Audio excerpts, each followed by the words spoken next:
جب بھی میری ہو سنگے در تمہارا یا رسول اللہ، جب بھی میری ہو سنگے در تمہارا یا یہی ہے ایک جینے کا سہارا یا دکھا دو اپنا چہرہ پیارا پیارا یا رسول اللہ،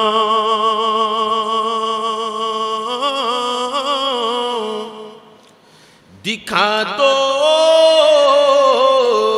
اپنا چہرہ پیارا پیارا یا رسول اللہ،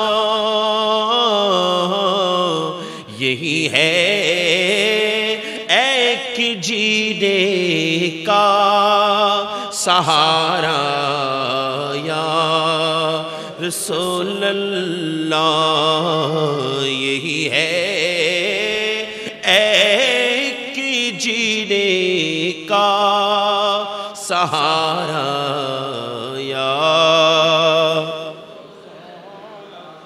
نہ دنیا کی مجھے خواہش نہ عقبا کی تمنا ہے،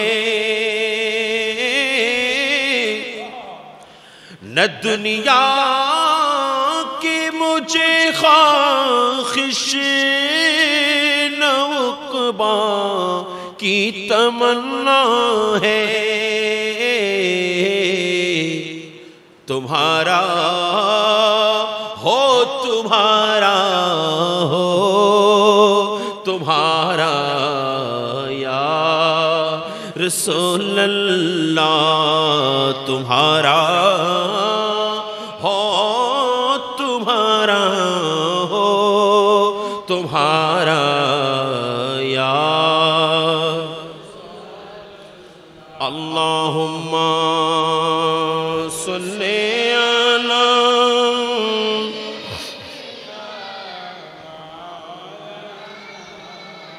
محمد وعلی آلِ سیدنا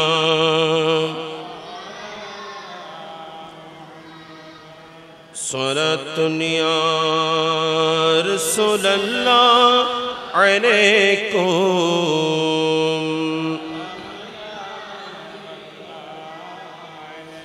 آئے نبیوں کے سلطان، آئے نبیوں تان، آئے نبیوں کے ایک نظر جو ان کو دیکھے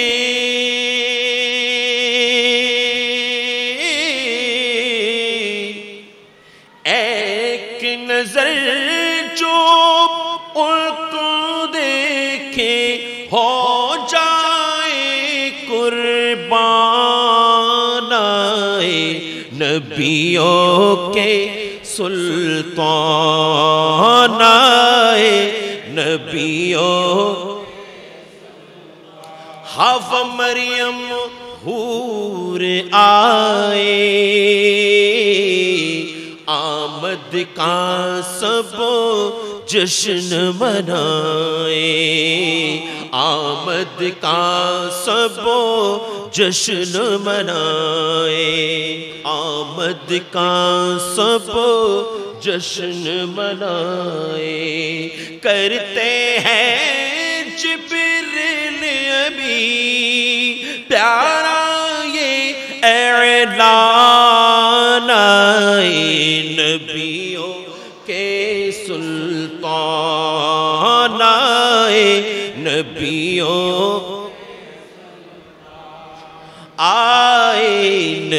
نبیوں کے ایک نظر جو ان کو دیکھے ہو جائے قربان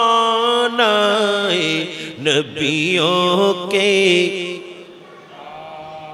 آقا کی نورانی صورت جو دیکھے کرتا ہے تلاوت آقا کی نورانی صورت جو دیکھے کرتا ہے تلاوت جگمگ جگمگ پیشانی ہے جگمگ جگمگ پیشانی ہے اور چہرہ قرآن نبیوں کے سلطان نبیوں کے ایک نظر جو ان کو دیکھے ہو جائے قربان نبیوں একটু বড় করে বলুন সুবহানাল্লাহ আউযু বিল্লাহি মিনাশ শাইতানির রাজীম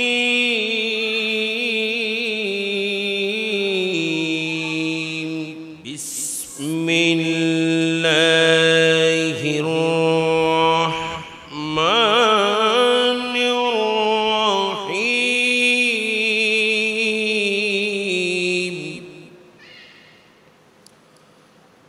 قل بفضل الله وبرحمته فبذلك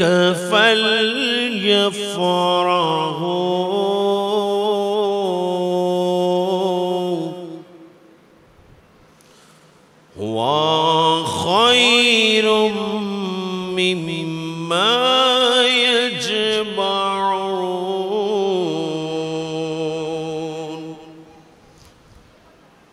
صدق الله مولانا العظيم وصدق رسوله النبي الكريم মিয়াজান চৌধুরী মহল্লাবাসীর উদ্যোগে আয়োজিত আজকের আজিমুশান 12 দিন ব্যাপী ঈদে মিলাদুন নবী সকলে বলি সাল্লাল্লাহু আলাইহি ওয়া আলিহি ওয়াসাল্লাম আজকের দ্বিতীয় দিবসের সম্মানিত সভাপতি অত্র জামে মসজিদের সম্মানিত খতিবে মুকাররম মুজাহিদে দ্বীন মিল্লাত পীরে তরিকত মুফতি আহলে সুন্নাত حضرت علامہ مومن الرحمن القادری صاحب قبلہ مدظ اللہ العالی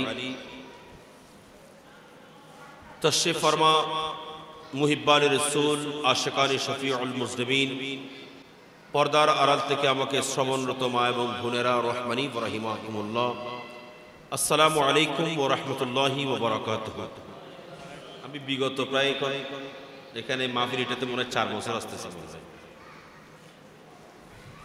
আলহামদুলিল্লাহ আল্লাহ যে আমাদেরকে মাহফিল করার তৌফিক দিয়েছে এটা হচ্ছে সবচাইতে আমাদের জন্য খুশনসিব ঠিক কি না বলেন ঈদে মিলাদুন নবীর মাহফিল করতে পারে না এমন অনেক এলাকা আছে না কথা বলেন আছে না আছে সামর্থ্য নাই আছে সামর্থ্যও আছে টাকাও আছে পয়সাও আছে সবকিছু আছে কিন্তু পারে না তার কারণ হলো ঈদে মিলাদুন নবীর এই মাহফিল করার জন্য অন্তরের মধ্যে ইশকে রাসূলের প্রয়োজন হয় কি লাগে ইশকে রাসূল রাসূলের মহব্বত লাগে আপনার ভেতরে যদি রাসূলের মহব্বত না থাকে, আপনি যতই চেষ্টা করেন ঈদে মিলাদুন নবীর মাহফিল করতে পারবেন। শানে রিসালাত মাহফিল, শানে সাহাবা মাহফিল, বিভিন্ন ব্যানারে বিভিন্ন নামে মাহফিল করতে পারে, কিন্তু তাদের পক্ষে কখনো সম্ভব হয় না যে ঈদে মিলাদুন নবীর মাহফিল করবেন। কথা বুঝতেছেন? ঈদে মিলাদুন নবীর মাহফিল করা তাদের পক্ষে সম্ভব হয় না। আচ্ছা, কেন হয় না? কারণ ঈদে মিলাদুন নবীর মাহফিল তারা করবেন যাদেরকে আমার আল্লাহ দয়া করবেন। বড় করে বলি না, ঈদে মিলাদুন নবীর মাহফিল কারা করবেন? যাদেরকে আল্লাহ দয়া করবেন। বলে সুন্নি আলেম সবসময় এটা বলেই না, সুন্নি আলেমরা শুধু এগুলো বলে না, এগুলোর দলিল আছে। ঈদে মিলাদুন নবীর মাহফিল তারাই করবেন যাদেরকে আল্লাহ পছন্দ করেছেন। কি করেছেন? পছন্দ করেছেন। কেন? কারণ আল্লাহ তো এই মাহফিল এটাকে আম করে দেন।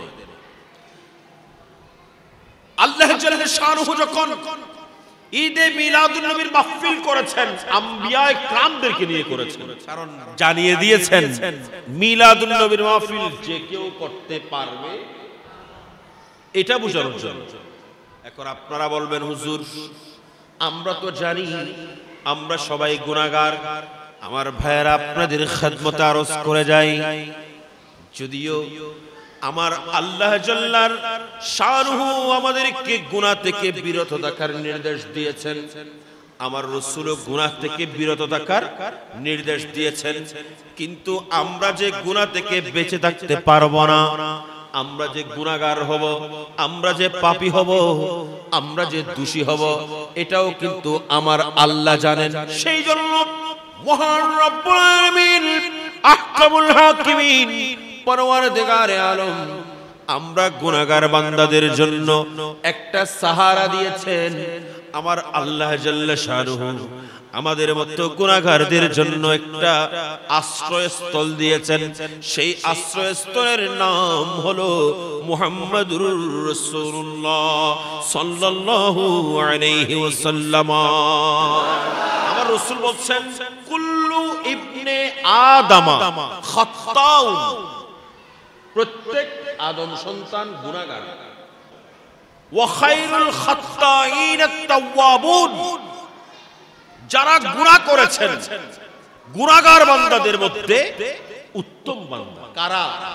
যারা গুনাহ করার পরে আল্লাহর দরবারে তওবা করে।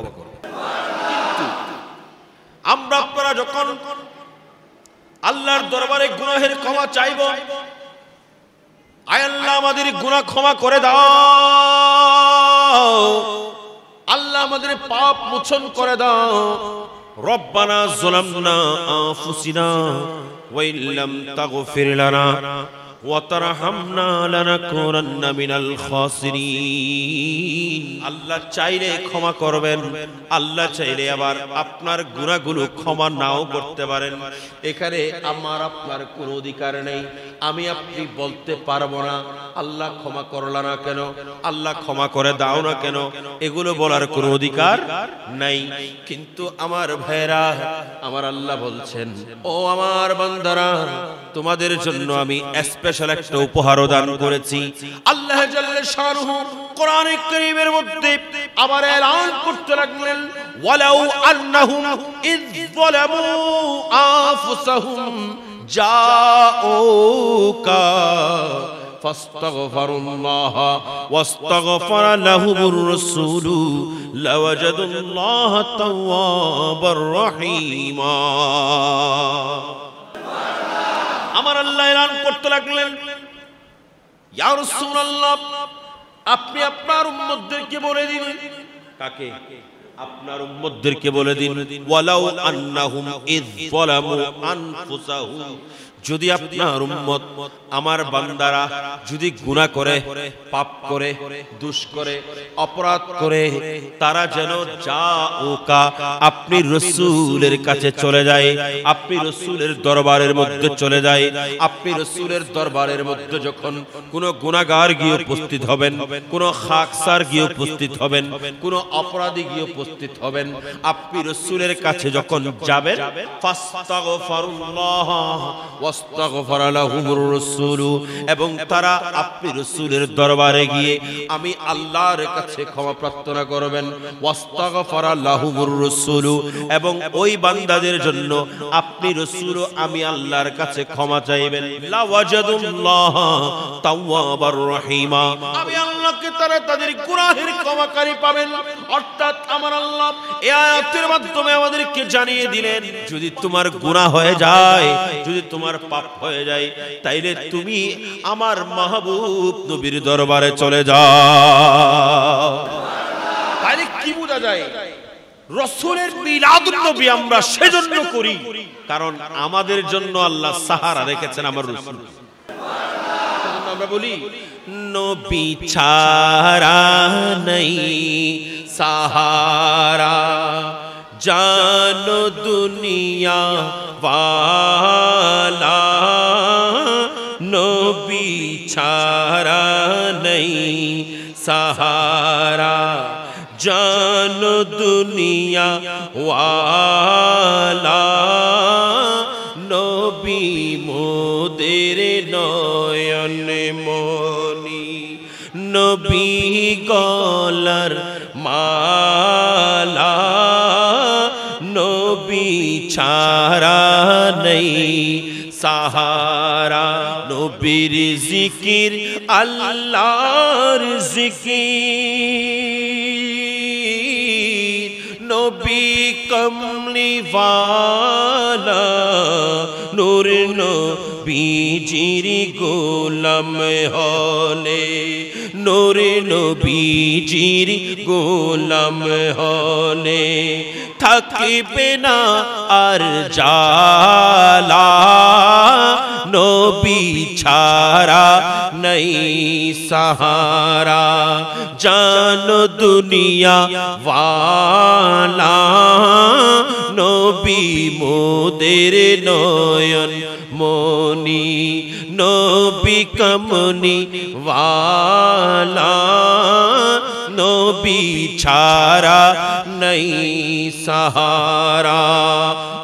আমার রাসূলের সাহাবীরা আমাদেরকে আকীদা শিক্ষা দিচ্ছেন। আমার রাসূলের সাহাবীদের কোনো সমস্যা হলে, এনাদের কোনো সমস্যা দেখা দিলে এনারা এদিক সেদিক যেতেন না, বরং ইনারা আমার কমলিওয়ালা নবীর দরবারের মধ্যে চলে আসতেন। আমার রাসূলের কাছে এসে তারা তাদের হাজতগুলো পেশ করতেন। আমার রাসূল হুজুরে পুরনুর সাল্লাল্লাহু আলাইহি ওয়াসাল্লামের দরবারের মধ্যে এসে তারা তাদের সমস্যার কথা বলতেন, তারা তাদের হাজতগুলো পেশ করতেন।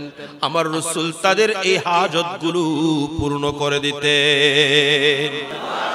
সাহাবীদের পেটের মধ্যে ক্ষুধা লেগেছেন, কি লেগেছেন?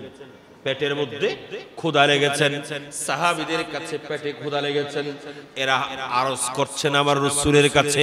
সাহাবীদের কারো ঘরের মধ্যে অভাব এসেছেন, এরা আরজ করেন আমার রাসূলের কাছে। আমার রাসূলের সাহাবীদের কার কি সমস্যা, এমন কি আমার রাসূলের দরবারের মধ্যে একদিন এক অন্ধ সাহাবী হাজির হলেন। এটা তিরমিজি শরীফের রিওয়ায়াত, তিরমিজি শরীফের বর্ণনা। উসমান বিন হানিফ, সকলে বলুন রাদিয়াল্লাহু তাআলা, তিনি বর্ণনা করতে লাগলেন, আন্না রাজুলান দরিরাল বসরে, বরিরাল বসরে, একজন অন্ধ ব্যক্তি আমার রাসূলের দরবারের মধ্যে আসলেন। অর্থাৎ একজন অন্ধ সাহাবী আমার রাসূলের দরবারে আসলেন। ফাকালা দুউল্লাহ আই ইউআফিয়ানি, ইয়া রাসূলুল্লাহ, আপনি একটু আল্লাহর দরবারে দোয়া করুন। কি করুন? কথা বলেন, কি করুন? দোয়া করুন। এখন বলেন, দোয়া করা এটা বেদাত নাকি সুন্নত? ব্যাগ্রহণ করুন, বেদাত না সুন্নত? দোয়া করা এটা বেদাত না, এটা সুন্নতে সাহাবা, এটা সুন্নতে আম্বিয়া। আমার রাসূলের কাছে ওই সাহাবী এসে বললেন, ইয়া রাসূলুল্লাহ আমার জন্য একটু দোয়া করুন, আমার জন্য একটু দোয়া করুন। আমার রাসূল বললেন ইন শিতা দাআউতু ওয়া ইন শিতা সাবারতু। আমার রাসূল দুইটা অপশন দিয়েছেন, ইন শিতা দাআউতু, যদি তুমি চাও আমি রাসূল দোয়া করব, ওয়া ইন শিতা সাবারতু, যদি তুমি চাও ধৈর্য ধারণ করতে পারো, ফাহুয়া খায়রুল লাকা, এটা তোমার জন্য উত্তম হবে, অর্থাৎ ধৈর্য ধরা উত্তম হবে। সাহাবী বলেন না না আমি আর ধৈর্য ধরতে পারবো না, আমি আর ধৈর্য ধরতে পারবো না। ইয়া রাসূলুল্লাহ আমার অন্ধ চোখ নিয়ে আমি আর থাকতে চাই না, আপনি রাসূল আমার জন্য দোয়া করুন আল্লাহ যেন আমার এই চক্ষুকে ভালো করে দেয়। তাহলে সাহাবীর আকীদা হলো যদি আমি রাসূলের কাছে চাই আর রাসূল যদি আমার জন্য দোয়া করেন আমার চুপাল হয়ে যাবে। কিন্তু ওয়াহাবীর কিন্তু এই আকীদা নেই, সেজন্য তারা বলেন শুধুমাত্র তুমি এখানে নামাজ পড়ার নিয়তে যাও। নাউজুবিল্লাহ।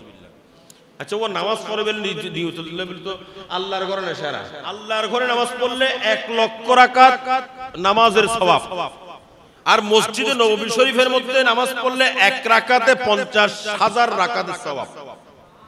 সুবহানাল্লাহ হবে না? তাহলে এবার বলেন 1 লক্ষ টাকা যে ব্যক্তি পাচ্ছেন সে কখনো 50,000 টাকা নেবেন? নেব না। 1 লক্ষ টাকা পাচ্ছে আমি 50,000 টাকা নেব কেন? এখন যারা বলেন মদিনা শরীফ যদি যাও রাসূলের রওজার জিয়ারতের উদ্দেশ্যে না, তুমি যাবে তো ওখানে গিয়ে নামাজ পড়ার নিয়তে। এখন আমি বলবো তোর মতো পাগল আর নেই। আর আমরা যারা সুন্নি মুসলমান আমাদের আকীদা কেমন? আমরা বলি না আমরা মদিনা শরীফ নামাজের নিয়তে যাচ্ছি না, আমরা কাবা তো দেখেছি, কাবার কাবা যিনি ইনার জিয়ারতের মধ্যে যাচ্ছি যাতে আমার গুনাহগুলো ক্ষমা হয়ে যায়। মুর্শিদাবাদে আসিও শাফিঈ শাহে अबरार है, तहनीयत ले मुजरिमो जाते खुदा गफ्फार है। আমরা আলা হযরত বলতেছেন যে এই গুনাহগার পাপীরা ভয় করিও না, পাপ করেছো কি হয়েছে দূর দাও রাসূলের দরবারে, রাসূলের দরবারের মধ্যে গিয়ে যদি তুমি চাইতে পারো নিশ্চয়ই তোমার গুনাহ ক্ষমা হয়ে যাবে। তো বড় করে বলেন। সেজন্য আমরা মদিনা শরীফ যাই কেন? যাতে আমাদের গুনাহগুলো ক্ষমা করাতে পারি। মদিনা শরীফ যাই আমরা রাসূলের দরবারে, কারণ তিনি কাবার কাবা, তিনি কাবার কাবা আমার রাসূল। আপনি বলবেন হুজুর এটা কেন? এটার একটা কারণ। কাবার কাবা হওয়ার কারণ হলো আমার কমলিওয়ালা নবী যেদিন দুনিয়ার মধ্যে তাশরীফ এনেছেন 12 রবিউল আউয়াল শরীফ, আমার কমলিওয়ালা নবী যখন দুনিয়ার মধ্যে তাশরীফ এনেছেন আল্লাহর ঘর খানায়ে কাবা মা আমেনা খাতুনের ঘরের দিকে ঝুঁকে পড়েছেন। কোন দিকে? মা আমেনার ঘরের দিকে আমার আল্লাহর কাবা ঝুঁকে পড়েছেন। কেন? কারণ আমার রাসূল যদি না হতেন কাবা তো কাবা হতো না, আমার রাসূল যদি না হতেন আল্লাহর ঘর পবিত্র হতো না, আমার রাসূল যদি না হতেন আল্লাহর ঘরের মধ্যে মূর্তি থাকতো, আমার রাসূল যদি না হতেন আল্লাহর ঘরের মধ্যে উলঙ্গ তাওয়াফ করত, আল্লাহর ঘরের এটাকে বেইজ্জত করত, আল্লাহর ঘর এটার মান ইজ্জত খর্ব করত, আল্লাহর ঘর এটাকে পবিত্র ছিল না অপবিত্র করে রেখেছেন, 360টা মূর্তি রেখেছেন।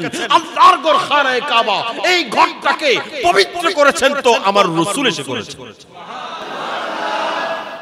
আল্লাহু আকবার।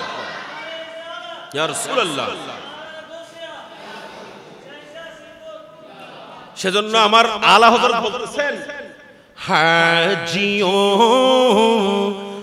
আশান শাহ করোজা দেখো, হাজিও शाह का रोज़ा देखो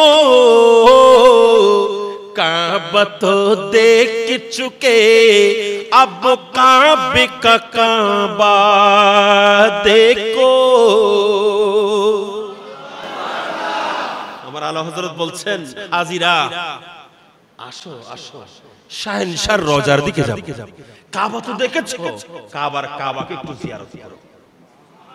একটু বড় করে বলেন না, এগুলো ইশকের কথা, এগুলো সবাই বুঝবে না, এগুলো বুঝার জন্য অন্তরের মধ্যে ইশকে রাসূল লাগবে। ইশকে রাসূল যদি আপনার অন্তরে থাকে আপনাকে বলতে হবে না, আপনি অটোমেটিক আগে মদিনা শরীফ দৌড়াবেন।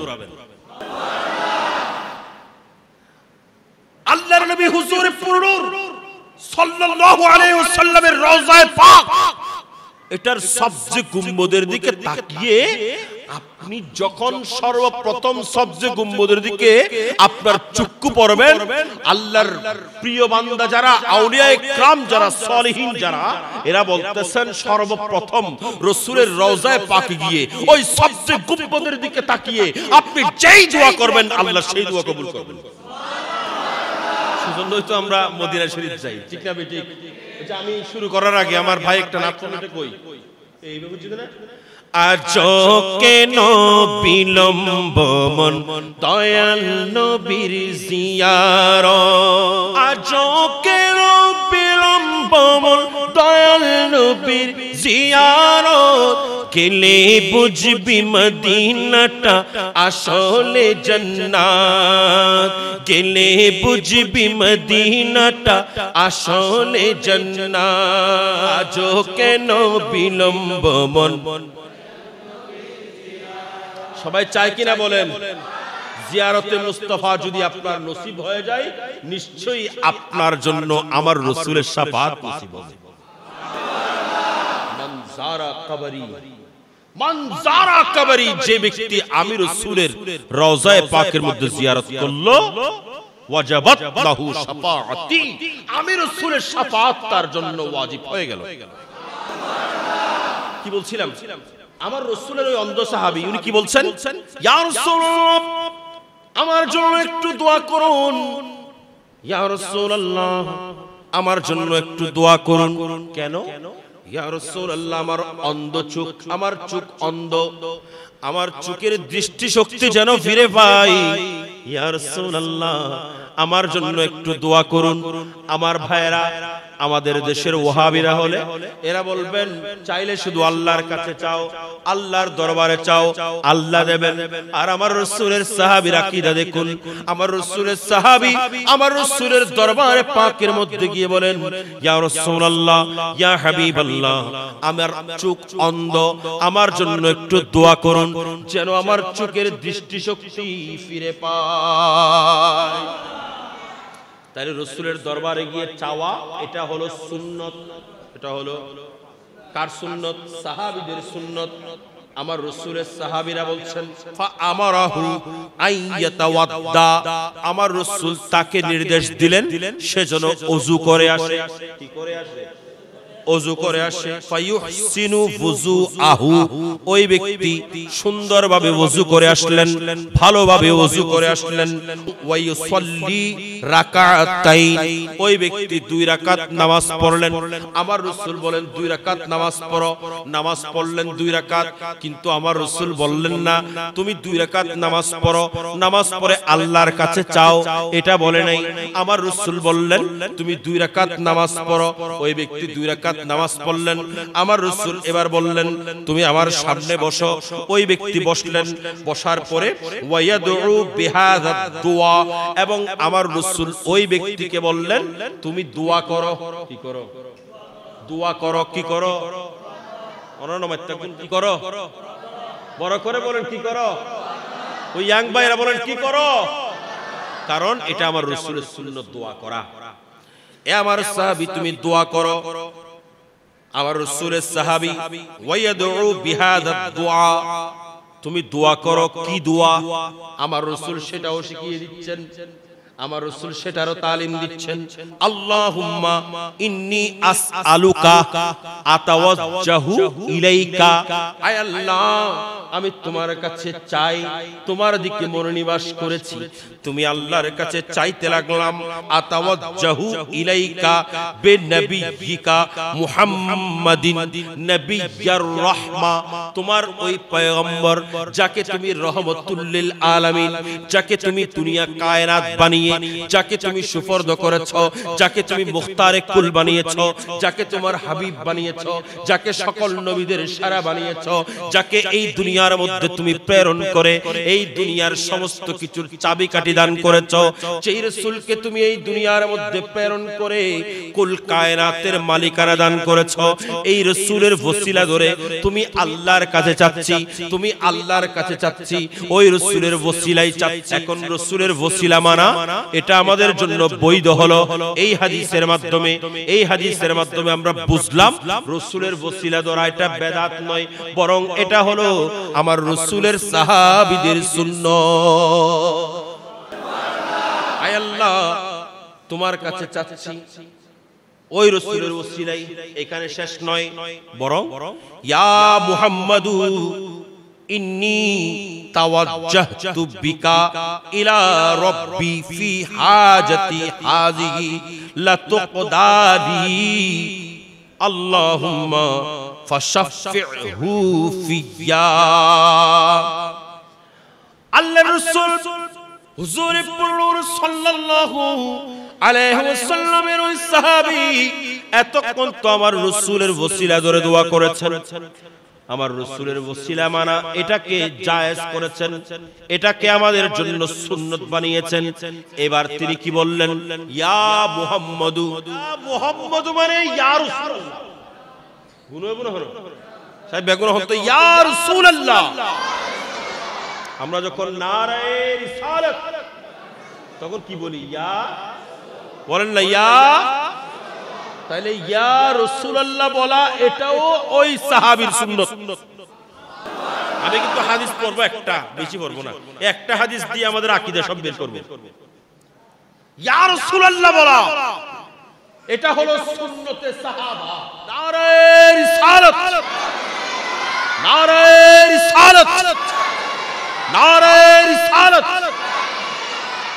নারায়ে রিসালাত বলা এটা সাহাবীর সুন্নাত। আরে আমরা ওই নাটকটা পড়ি না, নারায়ে তাকবীর আল্লাহু আকবার, নারায়ে রিসালাত ইয়া রাসূল, ये तो मैं फारकদের নারায়ে তাকবীর আল্লাহু আকবার, নারায়ে রিসালাত। দয়াল নবীর আগমনে আনন্দিত ত্রিভুবন, দয়াল নবীর আগমনে আনন্দিত ত্রিভুবন, উল্লাসে মাতিয়া ওঠে পেয়ে নবীর দুচরণ, উল্লাসে মাতিয়া ওঠে পেয়ে নবীর দুচরণ। নারায়ে তাকবীর আল্লাহু আকবার, নারায়ে রিসালাত। जन्नत होते हवा আসিয়া মরিয়ম হাজেরা, মিলাদুন নবী করতে পালন আসিল তারা। जन्नत होते हवा আসিয়া মরিয়ম হাজেরা, মিলাদুন নবী করতে পালন আসিলেন তারা, মিলাদুন নবী করতে পালন আসিলেন তারা। সবাই মিলে গায় গুণগান, সবাই মিলে গায় গুণগান করিয়া নবীর শরণ, উল্লাসে মাতিয়া ওঠে পেয়ে নবীর দুচরণ, উল্লাসে মাতিয়া ওঠে পেয়ে নবীর দুচরণ। নারায়ে তাকবীর আল্লাহু আকবার, নারায়ে রিসালাত। দয়াল নবীর আগমনে আনন্দিত ত্রিভুবন, দয়াল নবীর আগমনে আনন্দিত ত্রিভুবন, উল্লাসে মাতিয়া ওঠে পেয়ে নবীর দুচরণ, উল্লাসে মাতিয়া ওঠে পেয়ে নবীর। বড় করে বলুন সুবহানাল্লাহ। তাইলে কি বুঝলাম? আল্লাহ রাসূলের সাহাবী আমাদেরকে ডকুমেন্ট দিয়ে গেলেন, আমাদেরকে দলিল দিয়ে গেলেন। আল্লাহ রাসূল সাল্লাল্লাহু আলাইহি ওয়াসাল্লামের ওসিলা নিয়ে চাওয়া, এটা বেদাত নয়, এটা হারাম নয়, এটা শিরক নয়, বরং এটা হলো রাসূলের সাহাবীদের সুন্নাত। আমার রাসূলের ইয়া রাসূলুল্লাহর স্লোগান দেয়া, এটাও আমার রাসূলের সাহাবীদের সুন্নাত। এরপরে তিনি আবার বললেন আল্লাহুম্মা আয় আল্লাহ ফাশাফিহু ফিয়া, তুমি তোমার নবীর সুপারিশ কবুল করে আমার এই অন্ধ চোখ এটাকে ভালো করে দাও। এই কথা বলতে দেরি হয় নাই। ওই রাসূলের সাহাবী আল্লাহর দরবারে এভাবে করে হাজারি করতে দেরি হয় নাই, এভাবে করে চাইতে দেরি হয় নাই। আমার রাসূলের ওসিলা দিয়ে যখন চেয়েছেন, আল্লাহ তাকে ফেরত দেয় নাই, সঙ্গে সঙ্গে তার চোখের দৃষ্টি এসে গেল। সেজন্য আমার আলা হযরত বলেন, ইজাবত কা সাহরা इनायत का जोड़ा दुल्हन बन के निकली दुआए मोहम्मद, दुल्हन बन के निकली दुआए मोहम्मद। इजाबत ने झुक कर गले से लगाया, बड़ी नाज से जब दुआए मोहम्मद, बड़ी नाज से जब दुआए मोहम्मद। ज़े इज़्ज़तो इत्नाए मोहम्मद, कहे अर्श हक ज़ेर पाए मोहम्मद सलातुनिया।